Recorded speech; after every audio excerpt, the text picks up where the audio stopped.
Hello. Assuming you're someone who's judging the National History Day competition, I'm assuming that you're an American person. And if you're an American person, then you know that we have these things called presidents here, and they sure have done some things. Very important historical things, but just like you and I, presidents are real human beings that do really, really stupid things. First, allow me to ruin your image of George Washington, the first president of the United States. Did you know that he never chopped down a cherry tree, or did various other things that honestly sound ridiculous when you think about it for more than 3 seconds? A lot of it actually came from a book written almost immediately after his death called A History of the Life and Death, Virtues and Exploits of General George Washington. My God, is that a long title. It's like whoever wrote Watamote. It was written by one Mason Locke Weems, who just decided, wouldn't it be cool if everyone thought that the former president was a superhuman and divine symbol of humanity? He also died of a cold, which kinda sucks, and I'm glad that doesn't happen anymore, but imagine just being the greatest man ever, and then dying of a cold. So Jimmy Carter was a guy.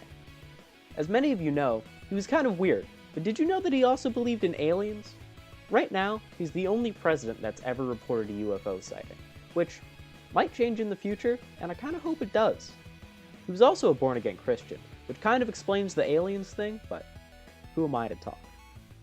In a 1976 Playboy interview, he told the interviewer that he had, quote, lusted in his heart, which I'm sure didn't change while he was still in the building, but at least he admits it. He was known to try and inform his employees about the immoral lives that they were living, and often telling them to get married and stop living in sin. Which sounds like a really great boss. He really cares about your well-being. So John Quincy Adams, the sixth president, or JQC as the cool kids call him, was a little bit of a deviant. He was into skinny dipping, which he would do often in the Potomac River, until he realized that swimming clothed was more difficult, so he started doing that. There was also one time he shot himself in the face while teaching his sons about firearms and gun safety, which is kind of ironic, and I really like it. At this point in history, presidential pets are kind of a thing, but Andrew Jackson, by far, had the best. He had a parrot that could swear, and it swore so much that it had to be removed from his funeral because it was swearing constantly. Amazing. I wish I could have met this parrot and had a conversation with him. This is a bit of a side note, and while I know that he's not a president, he was an important United States leader. We had exactly one United States emperor. His name was Emperor Norton. He had his own currency and his own following in the state of California.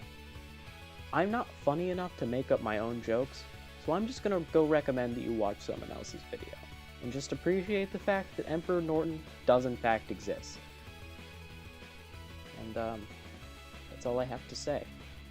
I hope you enjoyed this patriotic voyage with me, and I hope that you came out with more love for the United States of America like I did.